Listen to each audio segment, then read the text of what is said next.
was made to push that stone up a hill. अब वो उस पत्थर, गोल पत्थर है, वो बेचारा आधी दूर तक ले जाता और वो लुढ़क के वापस नीचे आ जाता अगेन एंड अगेन, और उसका टास्क कभी पूरा नहीं होता। तो इतना डिफिकल्ट टास्क जो पूरा कर पाना लगभग बहुत ही नामुमकिन सा हो, वो सिस्फियन टास्क बोलते हैं, हरक्यूलियन टास्क। जो हरक्यूलस एक बहुत ही एक माइटी मैन माना जाता था, उस कोई बहुत बड़ा काम हम करते हैं तो हरक्यूलियन टास्क बोलते हैं। जैसे एक मिडाज टच एक कॉन्सेप्ट है। अब किंग मिडाज को, it was a gift of God to king Midas that whatever he used to touch got converted into gold. जिसे छू लो वो सोना बन जाता है।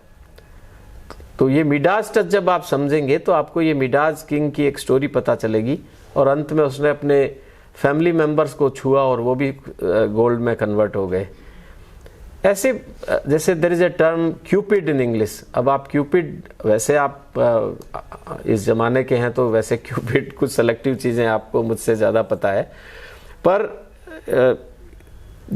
इस तरह की बहुत सारी नई लर्निंग, नए कंसेप्ट आपको इंग्लिश के जरिए एडिशनली, ये आप हिंदी में ये कॉन्सेप्ट है ही नहीं तो आप सीखेंगे कैसे? ऐसी countless number of concepts that you get to learn when you attempt to learn English.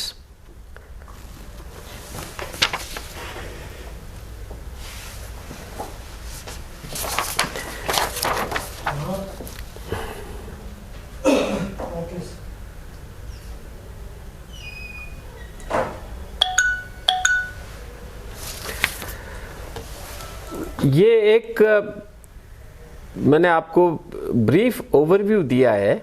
अगर आप किसी भी क्लास को ये समझ के अटेंड कर रहे होते हैं कि आज हम will end up being richer in a particular language, whether English or otherwise, तो वो प्रेमाइज सही नहीं होती है, वो अवधारणा सही नहीं होती है। हमें उसकी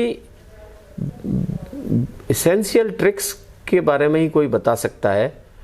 English learning is a constant, or rather to it would be better to term it a perpetual effort. ये शाश्वत प्रयास है।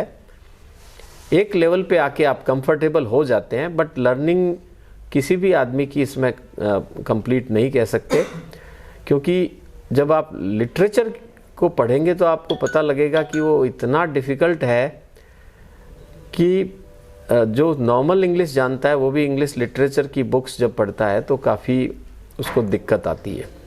मैंने बताया ना, लैंग्वेज के जो लेवल्स हैं वो बहुत सारे हैं।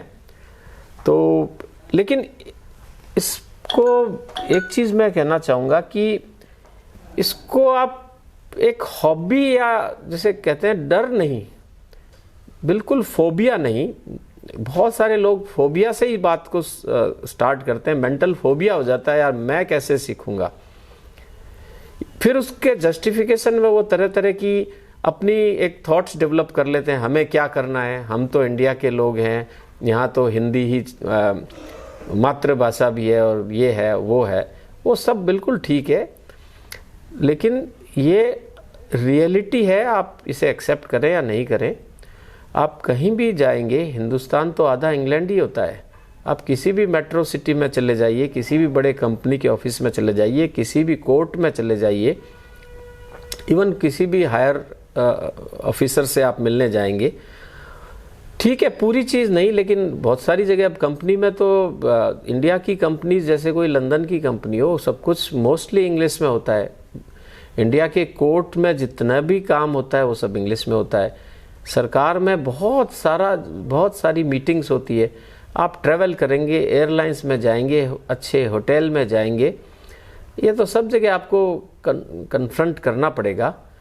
तो इसको मोहब्बत करिए, इसको बिल्कुल एक रिलैक्सिंग टूल मानिए। मैं आपको, बिलीव मी, ये रिलैक्सिंग टूल है, आपको ओवरऑल पर्सनैलिटी को इम्प्रूव करेगा। ये कोई फोबिया की चीज़ नहीं है।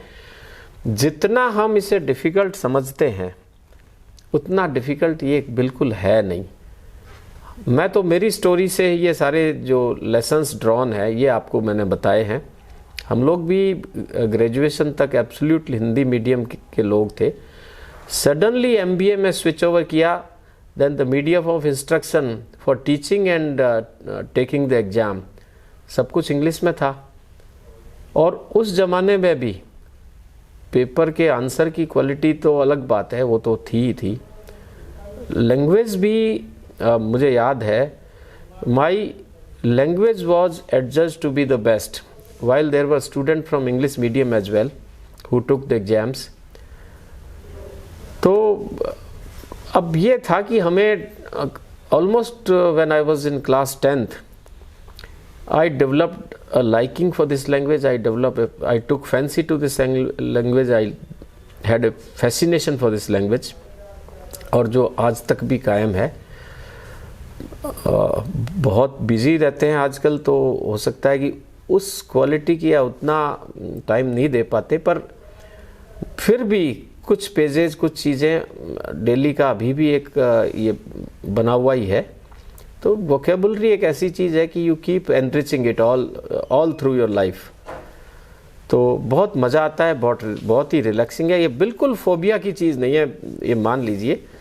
और जो आज आपका अगर स्टार्टिंग पॉइंट है, तो आज जैसा आपको लग रहा है वो अगले महीने नहीं लगेगा।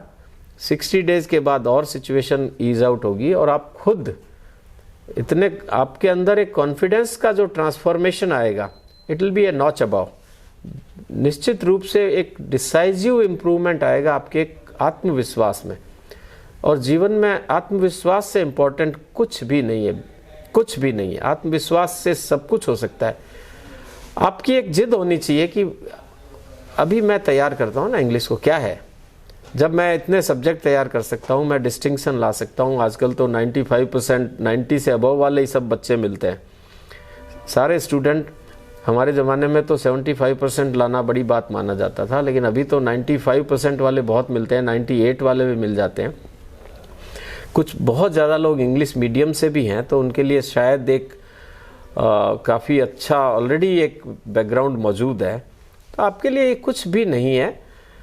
हमें थोड़ा सा ये जो 3 पॉइंट का फॉर्मूला है, रीडिंग, लिसनिंग और स्पीकिंग को कुछ दिन मेरे कहने से, आप कोई सा भी एग्ज़ाम दे रहे हो, whatever exam that you are appearing in, आप इस फॉर्मूले को एक बार 3 महीने के बाद जस्ट इवेल्युएट कर लें खुद को ही कि अभी आप कहाँ पा रहे हैं अपने आप को।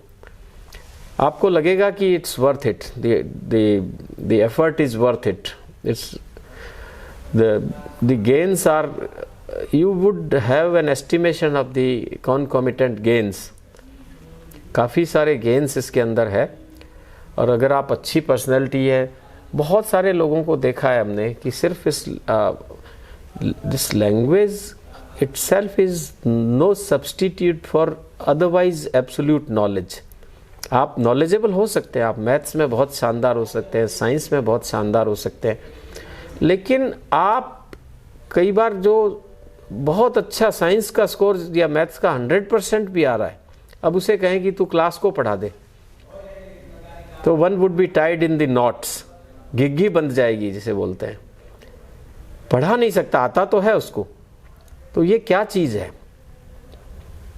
ये कम्युनिकेशन का जो कॉन्फिडेंस है। और बहुत सारे लोग प्राइवेटली 2 लोग खूब बात कर लेंगे, जो साइड गॉसिप्स हैं वो बहुत कर लेंगे। अब उसे बोलें कि स्टेज पे जाके बोल, तो एक तो लैंग्वेज का फोबिया वैसे है जो अलग बात है, और एडेड और supported by stage phobia. Otherwise नीचे ठीक बोल रहा था, लेकिन स्टेज पे जाने के बाद में बिल्कुल नहीं बोल पा रहा है, बहुत हालत ख़राब है। तो ये प्रैक्टिस, अब इसका क्या, आप खुद ही सोचिए, मनन करिए, just give a thought to it. क्या कोई कैप्सूल बना सकता है? आपको धीरे धीरे छोटे प्लेटफॉर्म पे, स्टेज पे बोलना शुरू करने के अलावा कोई भी रास्ता नहीं है। आज हम लोग जो मीटिंग्स में या पब्लिक प्लेटफॉर्म पे एड्रेस करते हैं, और इतने सब्जेक्ट पे, और कई बार तो इतने शॉर्ट नोटिस पे करते हैं कि वो तो एक ओवरऑल आपकी वेल ग्रूम्ड पर्सनैलिटी है। तो अब सब्जेक्ट कोई भी हो, अभी मुझे कोई एटमिक एनर्जी पे बोलने का बोल दिया जाए तो मैं बोलूँगा, क्योंकि अब तक मेरी लाइफ में जितना इसके बारे में थॉट एक्यूमुलेट हुआ है, तो I think I would have absolutely no difficulty, even if it is atomic energy और even if it is crypto currency और व्हाटएवर। तो ये आपको कहीं ना कहीं ओवरऑल पर्सनैलिटी में नॉलेज को एक्यूमुलेट करना पड़ेगा, लिंग्विस्टिक स्किल को भी, वोकेबुलरी को भी, और कुछ चीज़ों के कंटेंट को भी। कंटेंट तो फिर भी कुछ देर में कुछ लोग ऑर्गेनाइज कर लेते हैं, अब हाउ टू एक्सप्रेस दैट, ये बड़ा चैलेंज बन के आता है। तो स्टेज पे चाहे start with intense discussions with your friends, colleagues, try to increase the size of gathering that you attempt to speak in front of। पहले 2 लोग बात कर रहे थे, फिर 4 करिए, फिर और उससे बड़ा कोई गैदरिंग हो, कोई round table meeting, conference, group discussion हो, फिर आपको कोई मीटिंग को एड्रेस करना हो। ये धीरे धीरे बिल्कुल हो जाता है, कोई भी मुश्किल नहीं है। हर आदमी को शुरुआत में एक हेजिटेशन होता है, एक हिकअप्स रहता है, और एक इसमें इतना ईज नहीं रहता। जितना आप इसे एफर्टलेसली लेंगे, मेरा तो एक ही है, डेली कुछ 1 आध घंटा जो भी आप रिलैक्स का टाइम देते हो, उसमें कहीं ना कहीं इसका यू क्रिएट टाइम स्लॉट कि आप थोड़ा सा इंग्लिश को पढ़ें ज़रूर, थोड़ा सा इसको पढ़ें या बोलें या लिसन करें, इंग्लिश को डिवोट करें 1 घंटा। आपके करियर पाथ में ये एक बहुत ही फॉरवर्ड लुकिंग स्टेप होगा, ये आपको आगे काफ़ी हेल्प देगा। मेरे ख्याल से ये मोनोलॉग काफ़ी लंबा हो गया मेरी तरफ से। कुछ बच्चों के सवाल, अब जो भी बच्चे कुछ कहना चाहते हैं तो I am there to whatever I know. Purnima Bhardwaj, आप सुन पा रहे हैं? Yes sir. जी बेटा, थोड़ा सा आप भी अभी क्या कौन से स्टैंडर्ड में है या कॉलेज क्या कर लिया है, थोड़ा सा बैकग्राउंड के साथ भी बता दें, बहुत शॉर्ट में कि आप।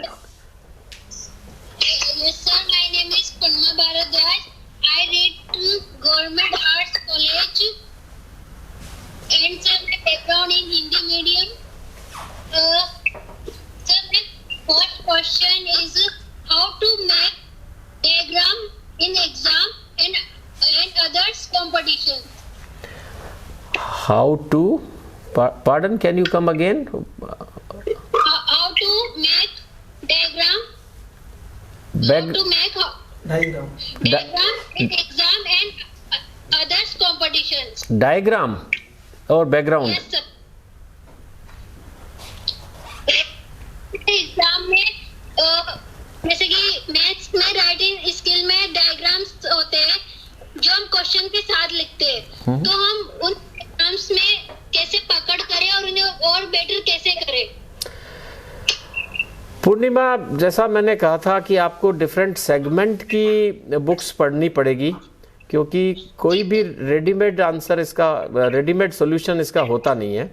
आप अगर मैथ्स की, जैसे कोई भी इंग्लिश मीडियम के बच्चे का शायद ये सवाल नहीं होगा, अगर आपने पूरी चीज़ें पढ़ी हिंदी मीडियम में है, तो अगर आप इंग्लिश को सच में इम्बाइब करना चाहते हैं, इंटेंसली लर्न करना चाहते हैं, तो कोई बात नहीं, चाहे आपको डायग्राम मेकिंग आता होगा, पर एक बार इसकी इंग्लिश की बुक्स पढ़ लीजिए मैथ्स की, और जो अलजेब्रा या डायग्राम वाली है, आपको भाई आपकी मैं दिक्कत समझ पाया हूँ कि केवल टर्मिनोलॉजी की दिक्कत है कि आपने हिंदी में जिसे रेखा गणित पढ़ा है उसे अंग्रेजी में अलजेब्रा कहते हैं। ये जिसे आप त्रिभुज बोलते हैं उसको ट्रायंगल बोलते हैं, तो आपको ये टर्मिनोलॉजी ही इम्बाइब करनी पड़ेगी। आप जिसे षटकोण बोलते हैं उसको इंग्लिश में हेक्सागन बोलते हैं, तो आपको ये तो बिल्कुल केवल उस सेक्टर की एक बुक पढ़ते ही, अच्छी सी किताब एक पढ़ेंगे तो मुझे नहीं लगता कि ये तो कोई, क्योंकि आपको बेसिकली डायग्राम के बारे में तो आप एफिशिएंट हैं, अब मैथ्स में अच्छे हैं, तो आप खाली एक बुक पढ़िए, एक जगह कहीं पे इसका कोई तरीका नहीं है। आप बुक पढ़ेंगे तो मैंने अभी बहुत जोर दे के इसलिए कहा कि डिफरेंट सेगमेंट की, अब आप मेडिकल बुक पढ़ेंगे, मेडिसिन की बुक पढ़ेंगे तो बिल्कुल बॉडी ऑर्गन के बारे में, डिजीज के बारे में आपको पता चलेगा। आप ज्योग्राफी की बुक पढ़ेंगे तो आपको नेचर से रिलेटेड कि क्या कोरल रीफ क्या होता है और बैरियर रीफ क्या होता है और क्लिफ क्या होता है, तो आपको उस सेक्टर की, वैसे देखा जाए तो कोई भी आदमी सभी सेक्टर में उतना प्रोफिशिएंट तो हो नहीं सकता। जैसे एक डॉक्टर जितना मेडिसिन की बुक्स में या मेडिसिन रिलेटेड टर्मिनोलॉजी में जितना एक्सपर्ट है, पर जो ब्रॉडली आपको अपना कम्युनिकेट करना है उतना आपको जरूर आ जाएगा। अगर मैं ये नहीं कहता कि आप अब कोई बहुत बड़ी मैथ्स की किताब पढ़ो, लेकिन आप कुल मिला के, मुझे ऐसा लगता है आपकी बातों से कि आपने जो कुछ भी पढ़ा है वो हिंदी मीडियम में पढ़ा है, तो नेचुरली ये समस्या तो आएगी। पर अभी आप, इसका तरीका यही है कि जैसे आप अपनी जीके और करंट अफेयर की बुक भी पढ़ते हैं तो उसमें बायोलॉजी भी होता है, उसमें ज्योग्राफी भी होता है, करंट अफेयर भी होता है, पॉलिटिकल चीज़ें भी होती है, कॉन्स्टिट्यूशन भी होता है। तो बस वो इंग्लिश मीडियम की एक बार पढ़ें और जहाँ जहाँ आपको शब्द के मीनिंग समझ में नहीं आ रहे हैं वो डिक्शनरी भी करें, गूगल भी करें। थोड़ा देखिए टाइम तो लगता है, कई बार कोई छोटी डिक्शनरी में उसका 1 या 2 या 4 मीनिंग दिए होते हैं, जबकि उस वर्ड के 10 तरीके से यूज भी होता है। तो गूगल और भी उसको बहुत डिटेल में बहुत सारे मीनिंग देता है। तो पूनम, मेरा तो यही एडवाइस है कि एक बार आप जो भी सब्जेक्ट को की वोकेबुलरी से कन्वर्सेंट होना चाहते हैं उसकी एक बार इंग्लिश मीडियम की बुक कुछ दिन पढ़े। इनिशियली नेचुरली कोई भी चीज़ थोड़ी सी 2-4 दिन आपको थोड़ा लगेगा, लेकिन बहुत मज़ा आना शुरू होगा और आप 15 दिन में मेरे ख्याल से आपकी ये जो समस्या है इसको एड्रेस कर पाएंगे। उर्मिला बैरागी, आप सुन पा रहे हैं? उर्मिला जी, बोलिए बेटा।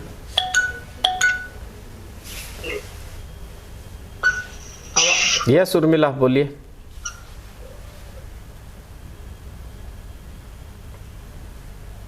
Good evening sir. Very good evening.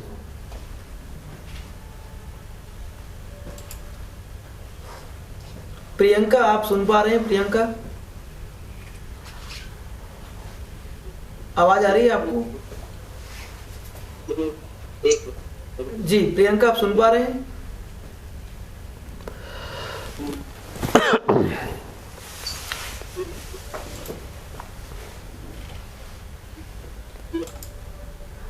Ayodhya, Ayodhya, आप सुन पा रहे हैं? अयोध्या, कौन है? हेमा गहलोत, हेमा गहलोत, आपको आवाज आ रही है? हाँ सर। जी हेमा, आपको कुछ पूछना है? हाँ सर, मुझे ये पूछना था कि मैं जब पढ़ती हूँ ना तो मेरा ध्यान बहुत जल्दी भटक जाता है, तो उसके लिए क्या करना चाहिए? आपने खुद ने चिंतन किया कि ऐसा क्यों हो रहा है और कभी सोचने की कोशिश करिएगा? हाँ सर, मेरे जो भी कोई बोलता है ना तो मेरे ध्यान बहुत भटक जाता है। तो आप, पहली चीज तो है कि ऐसी जगह पढ़ाई क्यों करना चाहते हैं जहाँ पे दूसरों की आवाजें आती है। कोई कमरा जो है, बिल्कुल पढ़ने का तरीका यही है कि कमरा बंद जहाँ की नॉइसेस नहीं आती हो। ये तो निश्चित है, मैं भी पढ़ूंगा और आवाजें दूसरी आ रही है तो डिस्टर्ब तो होऊंगा। दूसरा, ये आपके जीवन का अटल मिशन आपके जहन में हरदम रहना चाहिए। मैं सभी बच्चों को बोलता हूँ, कोई सॉफ्ट कोर्स नहीं है ज़िंदगी का। कोई सोचे थोड़ा सा पढ़ लूँ और ऐसा बन जाऊँ वैसा बन जाऊँ, ये सॉफ्ट कोर्स है नहीं।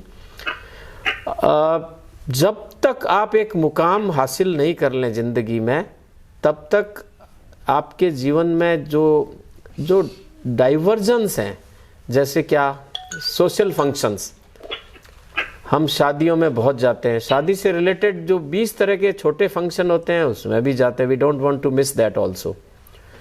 हम जागरण में भी जाएंगे, हम पता नहीं इतने डाइवर्जेंस होते हैं, हम व्रत के समय भी ये सब करेंगे। मैं बोलता हूँ, once until and unless you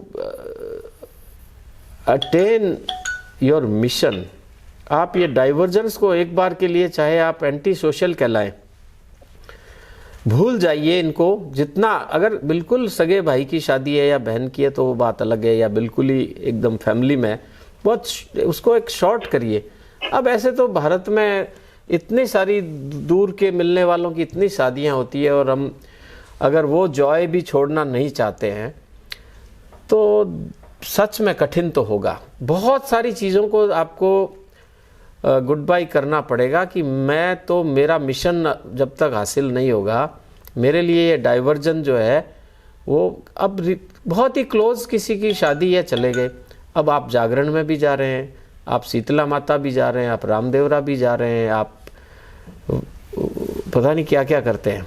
तो अभी ये चाहिए हमको, इवन पेरेंट्स को भी ये चाहिए कि बच्चों को इससे मुक्त कर दे, जहाँ बहुत ज़रूरी है वहीं जाए, उसके अलावा एक तरह से थोड़ा सोसाइटल कर्टेन क्रिएट कर ले। हम रोज़ रोज़ हर फंक्शन में नहीं जाया करते हैं, हम यूनिफोकल रहेंगे, हम ओरिएंटेड टुवर्ड गोल रहेंगे, तो ये दिक्कतें नहीं आएगी। थोड़ा कमरा तो खैर अच्छी जगह जहाँ पे दरवाज़ा बंद करके बैठे हैं, और थोड़ा सोशल ये जो फंक्शंस वगैरह है इसको कम करना पड़ेगा। ये सब मैं तो रोज़ देखता हूँ, इवन हम लोग इतने अभी भी अवॉइड करते हैं, टाइम वेस्ट है, कुछ खाएंगे, हेल्थ के इश्यूज़ क्रिएट होंगे, इतना ज़्यादा टाइम वेस्ट है। और सच मानिए, आपको पता नहीं क्या लगता है, वहाँ कोई फ़र्क नहीं पड़ने वाला आप हैं या नहीं है, बहुत ज़्यादा फ़र्क नहीं पड़ने वाला है।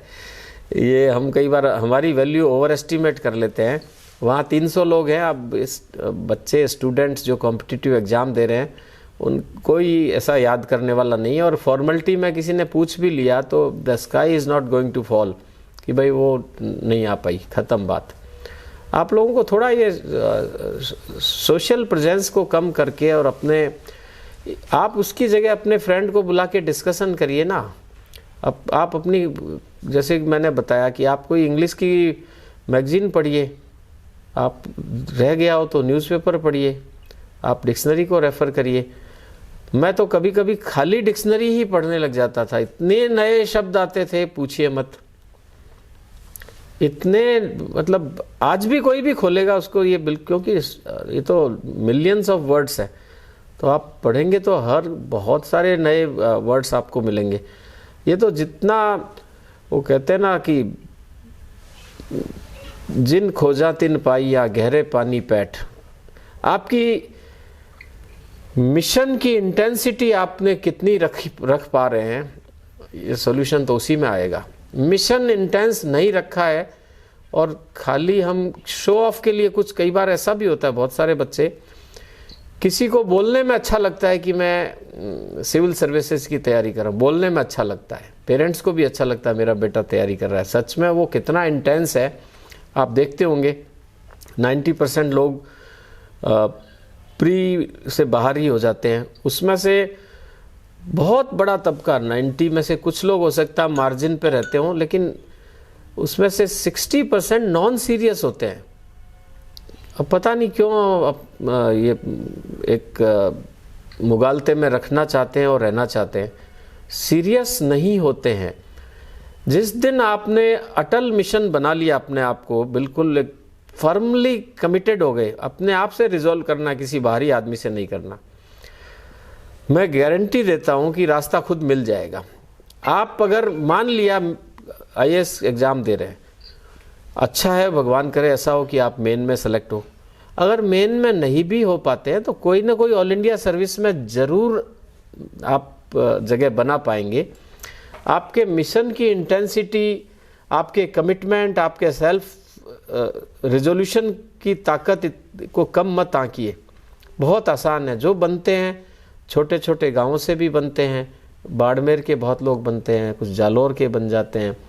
अब तो उल्टा हो गया, मेट्रो सिटी के तो बहुत कम बन पाते हैं, क्योंकि कोई कोई बच्चे गांव से इतनी इंटेंसिटी के साथ आगे आते हैं कि, क्योंकि जो रिजॉल्व को मजबूत करता है वो लाइफ, पास्ट लाइफ का स्ट्रगल से मजबूत और कोई दवा या कैप्सूल नहीं बना है। जो जितने कठिन, डिफ़िकल्ट, ट्रबलसम बैकग्राउंड से आता है, उस आदमी का रिजॉल्व उतना ही स्ट्रांग होता है। आप अदरवाइज सारी फैसिलिटी, 3 स्टार घर होगा, एयर कंडीशन सब कुछ होगा, ज़रूरी नहीं है। मोस्ट लाइकली तो मुश्किल है, क्योंकि उसमें रिजॉल्व उतना स्ट्रांग नहीं हो पाएगा। और बाड़मेर के गांव से पढ़ के जो निकलेगा उसका रिजॉल्व बहुत आगे होगा। तो रिजॉल्व को बस अटल रखिए कि मैं अपने आप पे विश्वास कि मुझे कोई रोक नहीं सकता, मुझे कोई रोक नहीं सकता इस एग्ज़ाम को अच्छी मेरिट लाने में भी, मुझे इंग्लिश सीखने में भी, और मुझे किसी सही मुकाम पर पहुंचने में मुझे कोई रोक सकता ही नहीं है। ये रिजॉल्व दिन में, मैं तो कई बार ये बोलता हूँ कि आप जब मंदिर के आगे खड़े हों या किसी भगवान घर में भगवान की तस्वीर के आगे, तो बहुत सारे शॉर्टकट गिफ्ट मांगने की बजाय आप तो ये रिजॉल्व मांगे कि मुझे ऐसा रिजॉल्व दे, इसकी संकल्प शक्ति दे कि मैं ये सब करके ही दे भी क्या, ये भी है कि मैं करके ही रहूँगा भगवान से, बल्कि एक तरह से एक आप उन्हें सुनाएं कि मैं कर डालूँगा, मैं तो कर ही डालूँगा। देखिए संकल्प के आगे कुछ भी बड़ा नहीं है। जैसे बहुत सारे फ्रेजेस, इडियम, कहावतें बनी हैं। आप पत्थर को पानी बना सकते हैं। एक डिसेबल्ड मैन अगर एवरेस्ट चढ़ सकता है तो आप सोचिए कि क्या नहीं हो सकता। बहुत आसान है, ये खाली शब्दों की ही बात नहीं है। जो लोग आगे आए हैं मोस्टली, कुछ हो सकता है कि some might have been by chance born with silver spoon, पर ज़्यादातर लोग इसी तरह की पृष्ठभूमि से आए हुए हैं। आप बिल्कुल बिलीव करें मुझे, ज़्यादातर लोग इसी तरह की पृष्ठभूमि से, खाली अपना संकल्प को उन्होंने आगे रखा। ऑर्डिनरी और एक्स्ट्रा ऑर्डिनरी में सिर्फ एक एक्स्ट्रा शब्द का फर्क है।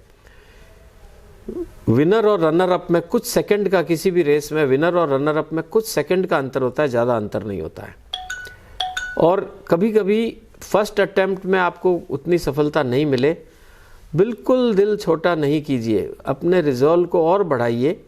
और कई बार एक बार में एक्सपोजर हो जाता है कि किस तरह का एग्ज़ाम पैटर्न है, किस तरह का कंपटीशन है, मैं अभी तक कहाँ पहुँचा हूँ। और बहुत सारे लोग फोर्थ अटेम्प्ट में भी आने वाले बहुत सारे लोग हैं।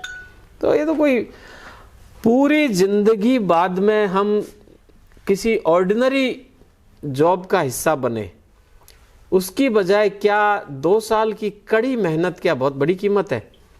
अगर आपकी रेस्ट ऑफ द लाइफ, अगर आगे आने वाले 60 साल बहुत अच्छे जा सकते हैं, आप एक सोसाइटी में स्टार बन के रह सकते हैं, तो क्या केवल 2 साल की मेहनत कोई बड़ी चीज़ है?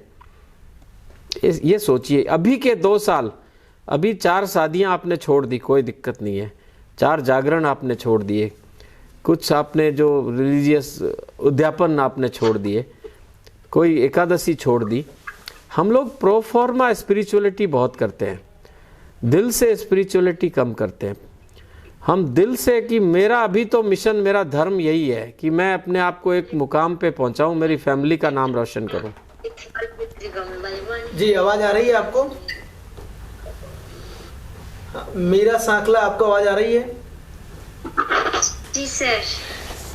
जी मीरा। सर नमस्ते। नमस्ते। सर मैं यूपीएससी की तैयारी हिंदी मीडियम से कर रही हूँ।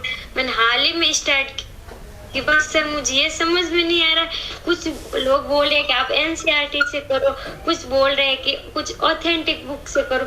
मुझे ये समझ नहीं आ रहा कौन सी बुक्स पढ़ूं, या एनसीईआरटी से स्टार्ट या कुछ ऑथेंटिक बुक्स चुनो सर। एक लड़का था, मुझे मिला था एक बार, कोई मिलवाने लाया था कि साहब ये आईएएस की तैयारी दिल्ली में बैठ के कर रहा है। तो मैंने उससे पूछा कितने महीने में, बोला 6 महीने। तो मैंने उससे पूछा था कि आप जीके क्या क्या पढ़ लिया और आपका सब्जेक्ट क्या क्या पढ़ लिया। तो उसका जवाब सुन के मैंने कहा आप कोशिश मत करिए।